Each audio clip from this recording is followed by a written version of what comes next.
ಸ್ನೇಹಿತರೆ, ಮಾನಸಿಕ ಆರೋಗ್ಯ ಅನ್ನೋದು ಬಹಳ ಮುಖ್ಯ ಆಗ್ಬಿಟ್ಟಿದೆ ಇವತ್ತಿನ ದಿನದಲ್ಲಿ. ಯಾಕೆ ಈ ಮಾತು ಹೇಳ್ತಾ ಇದ್ದೀನಿ ಅಂದ್ರೆ, 3 ಜನ ಹೆಣ್ಮಕ್ಳ ಲೈಫಲ್ಲಿ ಏನೇನಾಯ್ತು ಅನ್ನೋದನ್ನ ಈ ವಾರ ಪೂರ್ತಿ ನೀವೆಲ್ಲ ಗಮನಿಸಿರ್ಬೋದು. ಮೀಡಿಯಾಗಳಲ್ಲಿ, ಸೋಷಿಯಲ್ ಮೀಡಿಯಾಗಳಲ್ಲಿ ಇವರದ್ದೇ ಸುದ್ದಿ. ಒಬ್ಬ ಹೆಣ್ಮಗಳು ಉತ್ತರ ಭಾರತದಲ್ಲಿ ತನ್ನ ಪ್ರಿಯಕರನಿಗೋಸ್ಕರ ತನಗೆ ಫಿಯಾನ್ಸಿ ಅಂದ್ರೆ ಏನು ಮದ್ವೆ ಆಗ್ಬೇಕಾಗಿರೋ ಹುಡುಗನನ್ನ ಬೆಟ್ಟದ ಮೇಲಿಂದ ತಳ್ಳಿ ಕೊಂದು ಹಾಕ್ತಾಳೆ. ಎಷ್ಟು ಭೀಕರವಾಗಿದೆ ಈ ವಿಚಾರ ಕೇಳುವಾಗ. ಎರಡನೇ ಮಾನಸಿಕತೆ, ಇನ್ನೊಬ್ಬ ಹೆಣ್ಮಗಳು ತಂದೆ ತಾಯಿ ತಂಗಿಯನ್ನ ಬೆಂಗಳೂರಿನಲ್ಲಿ ಕೊಂದು ಹಾಕಿ ತಲೆ ತಪ್ಪಿಸ್ಕೊಂಡು, ಅದು ಬಿಲ್ಡಿಂಗ್ ಮೇಲಿಂದ ಬಿಲ್ಡಿಂಗ್ ಮೇಲೆ ಹಾರಿ ತಲೆ ತಪ್ಪಿಸ್ಕೊಂಡು ಹೋಗಿ ಪಾಂಡಿಚೇರಿಯಲ್ಲಿ ಸಿಕ್ಕಿಬಿದ್ದು ಇವತ್ತು ಪೊಲೀಸರ ವಶದಲ್ಲಿದ್ದಾಳೆ. ಮೂರನೇ ವಿಚಾರ ಕೃಷಿ ತಾಪಂಡ, ನಮ್ಮ ಏನು ಬಿಗ್ ಬಾಸ್ ನಟಿ. ಬಿಗ್ ಬಾಸ್ ಅಲ್ಲೂ ಹೋಗಿದ್ರು, ಜೊತೆಗೆ ನಟಿ ಕೂಡ ಆಕೆ ಈಗಾಗ್ಲೇ ಒಂದೆರಡು ವಿಚಾರಗಳಲ್ಲಿ ತುಂಬಾ ಮನನೊಂದು ಅದರಿಂದ ಎಲ್ಲ ಆಚೆ ಬಂದು ತನ್ನ ಜೀವನವನ್ನು ತಾನು ಕಟ್ಕೊಳ್ಬೇಕು ಅಂತ ಇತ್ತೀಚೆಗಷ್ಟೇ ಪಾಡ್ಕಾಸ್ಟ್ ನೋಡಿದ್ದೆ ಆಕೆದು. ನನಗೂ ಬದುಕಕ್ ಅಕ್ಕಿಲ್ವಾ, ನಾನೇನ್ ಯಾರು ಮಾಡದೇ ಇರೋ ತಪ್ಪು ಮಾಡ್ಬಿಟ್ಟಿದೀನ ಅನ್ನೋ ರೀತಿಯಲ್ಲಿ ಒಂದಷ್ಟು ಮಾತುಗಳನ್ನು ಹೇಳಿ ಆಕ್ಚುಲಿ ಮತ್ತೆ ಸ್ಟಾರ್ಟ್ ಮಾಡಿದ್ರು, ಮೂವ್ ಆನ್ ಆಗಿದ್ರು ಕೃಷಿ ತಾಪಂಡ ಅವರು. ಆದ್ರೆ ಸ್ನೇಹಿತ ಒಬ್ಬ ಮನೆಗೆ ಬಂದು ಆತ್ಮಹತ್ಯೆ ಮಾಡ್ಕೊಳ್ತಾನೆ. ಇದು ಯಾವ ಕರ್ಮ ರೀ? ಇವತ್ತಿನ ಸ್ಟೇಟ್ ಆಫ್ ಮೈಂಡ್ ಕೃಷಿ ತಾಪಂಡ ಅವ್ರದ್ದು ಯಾವ ರೀತಿ ಇರ್ಬೋದು ಅನ್ನೋದನ್ನ ಅರ್ಥ ಮಾಡ್ಕೊಳ್ಳಿ. ಎಷ್ಟು ಅಂತ ಓಡ್ಬೋದು, ಎಷ್ಟು ದೂರ ಅಂತ ಓಡ್ಬೋದು ಈ ಎಲ್ಲ ಸಮಸ್ಯೆಗಳಿಂದ ಅಂತ, ಈ ಜನರ ಚುಚ್ಚು ಮಾತುಗಳಿಂದ, ಈ ಸಮಾಜ ಹೇಗೆ ಸ್ವೀಕಾರ ಮಾಡುತ್ತೆ ಆಕೆನ ಅನ್ನೋ ಭಯದಲ್ಲಿ. ಅದ್ರ ಜೊತೆಗೆ ಈ ಮೀಡಿಯಾ ಬೇರೆ ಆಕೆಯ ಬೆನ್ನಿಗೆ ಬಿದ್ದಿರುವಂಥದ್ದು, ದಿನಕ್ಕೊಂಥರ ಬರೆಯುವಂಥದ್ದು. ಈ ಎಲ್ಲದರ ನಡುವೆ ಪೊಲೀಸ್ ಎನ್ಕ್ವೈರಿ ಬೇರೆ.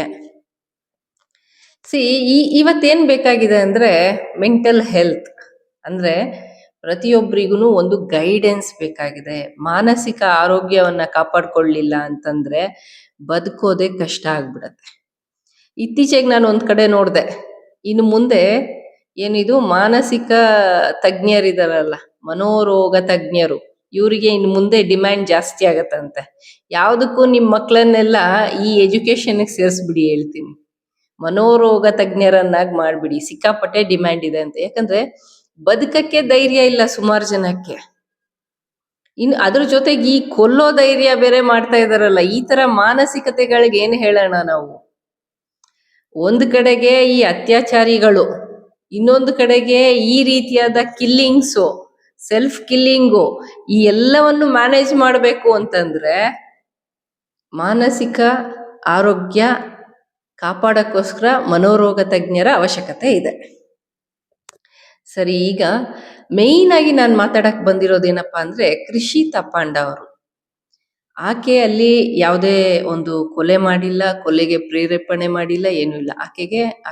ಆಕೆಯ ಫ್ರೆಂಡ್ ಫೋನ್ ಮಾಡ್ತಾನೆ, ನಿಮ್ ಮನೆಗೆ ಬಂದಿದ್ದೀನಿ ನಾನು, ನೀನ್ ಬಾ ಅಂತ ಕರೀತಾನೆ.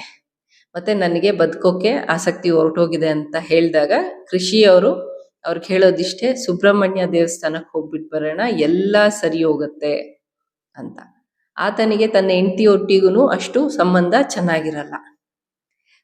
ಇಷ್ಟೆಲ್ಲ ಪ್ರೆಷರ್ ಇಟ್ಕೊಂಡು ಮನುಷ್ಯ ಬದುಕುವಾಗ ಆತನಿಗೆ ಒಂದು ಮಾನಸಿಕ ಆರೋಗ್ಯ ಅಥವಾ ಅದರ ಬಗ್ಗೆ ಯಾರಾದ್ರೂ ಗೈಡೆನ್ಸ್ ಕೊಡೋರು ಇದ್ದಿದ್ರೆ ಈ ರೀತಿಯಾದ ನಿರ್ಧಾರ ತಗೋತಾ ಇರ್ಲಿಲ್ಲ. ತಗೊಂಡ ತನ್ನ ಮನೆಯಲ್ಲಿ ತಗೊಂಡು ಬಂದು ಅದನ್ನ ಕೃಷಿ ತಾಪಂಡ ತಲೆಗೆ ಹಾಕಿದಾನೆ. ಈಗ ಪಾಪ ಆ ಹೆಣ್ಮಗಳು ಈಗಾಗ್ಲೇ ಒಂದು ಬ್ರೇಕಪ್, ಒಂದು ಡಿಸ್ಟರ್ಬೆನ್ಸ್ ಇಂದ ಹೊರಗಡೆ ಬಂದಿರೋ ಹೆಣ್ಮಗಳು ತನ್ನ ಜೀವನ ತಾನು ರೂಪಿಸ್ಕೊಳ್ಳೋದ, ಈ ಎಲ್ಲಾ ಗಲಾಟೆಗಳು, ಈ ಟೆನ್ಷನ್ನು, ಈ ಸ್ಟ್ರೆಸ್ ಅನ್ನ ಹೇಗ್ ತಗೊಂಡಿರ್ಬೇಡ. ಆ ಸ್ಟೇಟ್ ಆಫ್ ಮೈಂಡ್, ಈಗ ಆಕೆಯ ತಲೆಯಲ್ಲಿ ಏನೆಲ್ಲ ಓಡ್ತಾ ಇರ್ಬೋದು ಅನ್ನುವಂಥದ್ದನ್ನ ಅಂದ್ಕೊಂಡ್ರೇನೆ ಗಾಬರಿ ಅನ್ಸುತ್ತೆ. ಆಕೆಗೆ ನಿಜವಾಗ್ಲೂನು ಸ್ವಲ್ಪ ಯಾರಾದ್ರೂ ಆಕೆಯ ಪರ ಮಾತಾಡುವಂಥವ್ರು, ಆಕೆಗೆ ಒಂದು ಧೈರ್ಯ ತುಂಬುವಂತಹ ಒಂದಷ್ಟು ಜನ ಬೇಕಾಗತ್ತೆ. ಆತ್ಮಹತ್ಯೆ ಮಾಡ್ಕೊಂಡದ್ದು ಆತನ ಒಂದು ಸಮಸ್ಯೆ ಅದು. ಈಗ ಏನಾದ್ರೂ ಆಗ್ಲಿ, ಈಕೆಗೆ ಬದುಕಿರುವಂತವ್ರಿಗೆ ಅಲ್ವಾ ಕಷ್ಟ, ಸತ್ತವ್ರು ಹೆಂಗೋ ಹೋಗ್ಬಿಡ್ತಾರೆ. ಬದುಕಿರೋರು 108 ಆಲೋಚನೆಗಳು, 108 ಪ್ರಶ್ನೆಗಳನ್ನ ಎದುರಿಸ್ಬೇಕಾಗತ್ತೆ. ಇನ್ನೊಂದು ವಿಚಾರ, ಈಗ ಈ ಉತ್ತರ ಭಾರತದ ಹುಡುಗಿಯ ವಿಚಾರಕ್ಕೆ ಬಂದ್ರೆ, ಆಕೆ ಅದೆಷ್ಟು ಘೋರವಾಗಿ, ಅದೆಷ್ಟು ಕ್ರೂರವಾಗಿ ಆಕೆಯ ಆಲೋಚನೆಗಳು ಬಂದಿರ್ಬೇಡ ಅಷ್ಟು ಚಿಕ್ಕ ವಯಸ್ಸಲ್ಲಿ ಅಂತ. ತಾನು ಮದುವೆ ಆಗ್ಬೇಕಾಗಿರೋ ಹುಡುಗನನ್ನ ಬೆಟ್ಟದ ಮೇಲಿಂದ ತಳ್ಳಿ ಸಾಯಿಸ್ಬಿಡ್ತಾಳೆ ಅಂತಂದ್ರೆ ಏನ್ ಹೇಳ್ತೀರಾ ಇದಕ್ ನೀವು? ಇನ್ಮೇಲೆ ಸ್ಕೂಲಲ್ಲಿ ಕಾಲೇಜಲ್ಲೆಲ್ಲ ಈ ಆತ್ಮಹತ್ಯೆ ಮಾಡ್ಕೊಳ್ದೇ ಇರೋಂಗೆ, ಕೊಲ್ದೇ ಇರೋಂಗೆ ಇದೆಲ್ಲ ಸಿಂಪಲ್ ಆಗಿ ಮಾಡ್ಬಿಡ್ತಾ ಇದ್ದಾರೆ, ಏನೋ ಮಕ್ಕಳಾಟಿಕೆ ತರ. ಸ್ವಲ್ಪ ಮಾನಸಿಕ ತಜ್ಞರನ್ನ ಕರೆಸಿ, ಮನೋರೋಗ ತಜ್ಞರನ್ನ ಕರೆಸಿ ಅಲ್ಲಿ ಸ್ವಲ್ಪ ಟ್ರೀಟ್ಮೆಂಟ್ ಅಂತ ಹೇಳ್ಬಾರ್ದು, ಅದಕ್ಕೆ ಸೆಷನ್ಸ್ ಅನ್ನ ತಗೊಳ್ಬೇಕು.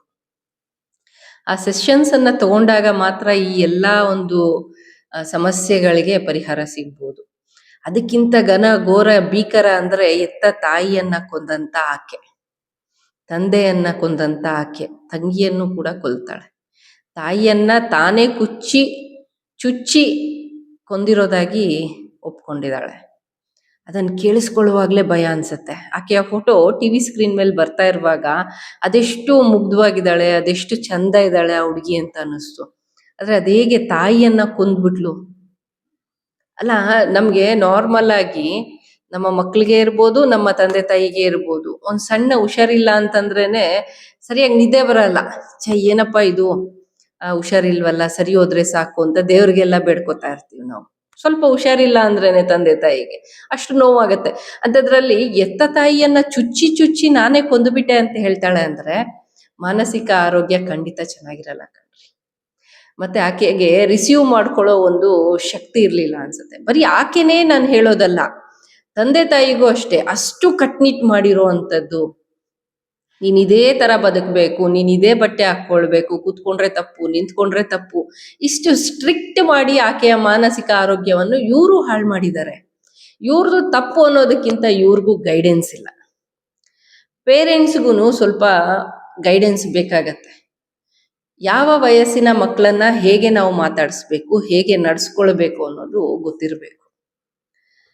ಚಿಕ್ಕ ಮಕ್ಕಳಾದ್ರೆ 10-14 ವಯಸ್ಸುವರೆಗೆ ನೀವು ಕಟ್ನಿಟ್ ಮಾಡಿ ಒಂದ್ 4 ಬಾರಿಸಿ ಬುದ್ಧಿ ಹೇಳಿ ಅರ್ಥ ಮಾಡಿಸ್ಬೇಕು. ಬಾರಿಸೋದು ಅಂದ್ರೆ ಏನು ಹೊಡೆದಾಕ್ಬಿಡೋದು ಅಂತಲ್ಲ, ಸುಮ್ಮನೆ ಹೊಡಿತೀನಿ, ಈಗ ನೋಡು ಬಂದಿಲ್ಲ ಅಂದ್ರೆ ಹೊಡಿತೀನಿ, ಈ ತರ ಎದುರಿಸಿ ಬೆದರ್ಸಿ ಸಾಕು ಅಂತದ್ದು.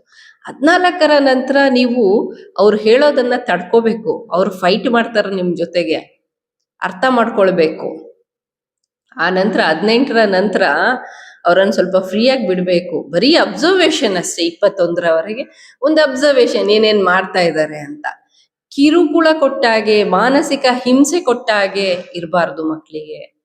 ಈ ಎಲ್ಲಾ ವಿಚಾರಗಳಿಂದ ಹೀಗಾಗಿದೆ ಅಂತ ನನ್ಗನ್ಸತ್ತೆ. ಈ 3 ಹೆಣ್ಮಕ್ಳ ಪರಿಸ್ಥಿತಿಯಲ್ಲಿ ಕೃಷಿತಾ ಪಾಂಡ ಅವ್ರದ್ದು ಮಾತ್ರ ತುಂಬಾ ಬೇಸರ ಅನ್ಸತ್ತೆ. ಅವರಿಬ್ರೇ ಕಿಲ್ಲರ್ಸು, ಅವರೇ ಕೊಂದು ಹಾಕಿದ್ದಾರೆ, ಅವ್ರ ಅಕ್ಯೂಸ್ಡ್ಗಳು. ಆದ್ರೆ ಕೃಷಿತಾ ಪಾಂಡ ಯಾವ ತಪ್ಪು ಮಾಡಿಲ್ಲ, ಮಾಡ್ದೇನೆ ಪಾಪ ಇಷ್ಟು ಹಿಂಸೆಯನ್ನ ಅನುಭವಿಸ್ತಾ ಇರೋದು. ಆ ಹೆಣ್ಮಗಳು ಅಳ್ಳೋದ್ ನೋಡಿದ್ರೆ ತುಂಬಾ ಬೇಜಾರು ಅನ್ಸತ್ತೆ. ಐ ಸ್ಟ್ಯಾಂಡ್ ವಿತ್ ಕೃಷಿತಾ ಪಾಂಡ ಅನಿಸ್ತಾ ಇದೆ ನನಗೆ. ನಿಮ್ಗೂ ಹಂಗೆ ಅನ್ಸಿದ್ರೆ ಹೌದು ಅಂತ ಕಮೆಂಟ್ ಮಾಡಿ. ಆ ಹೆಣ್ಮಗಳ ಜೊತೆಗೆ ನಿಂತ್ಕೊಳ್ಳೋದು ಬಹಳ ಅವಶ್ಯಕತೆ ಇದೆ. ಈವನ್ ಆ ಹೆಣ್ಮಗಳಿಗೆ ಒಂದಷ್ಟು ಸಾಂತ್ವನ ಹೇಳುವಂತ ಕೆಲಸಗಳು ಆಗ್ಬೇಕಾಗಿದೆ ಅಂತ ನಂಗನ್ಸುತ್ತೆ. ಎನಿವೇಸ್ ಫ್ರೆಂಡ್ಸ್, ಆಕೆ ಗೆದ್ದು ಬರ್ತಾಳೆ, ಯಾಕಂದ್ರೆ ಈಗಾಗಲೇ ಒಂದು ಬ್ರೇಕ್ ಡೌನ್ ನೋಡಿದಾಳೆ. ಆದ್ರೆ ಇಷ್ಟು ಟಾರ್ಚರ್ ಯಾರಿಗೂ ಆಗ್ಬಾರ್ದು, ಮಾನಸಿಕ ಹಿಂಸೆ ಯಾರಿಗೂ ಆಗ್ಬಾರ್ದು ಅಂತ ನಾನು ಅಂದ್ಕೊಳ್ತೀನಿ. ಎನಿವೇಸ್, ಈ ವಿಡಿಯೋ ಇಷ್ಟ ಆಗಿದ್ರೆ ಲೈಕ್ ಮಾಡಿ, ಶೇರ್ ಮಾಡಿ, ಕಮೆಂಟ್ ಮಾಡಿ, and don't forget to subscribe my YouTube channel Shailaja Amarnath ಅಂತ ಹೇಳ್ತಾ ಮುಂದಿನ ವಿಡಿಯೋದಲ್ಲಿ ಸಿಗೋಣ. Thank you friends.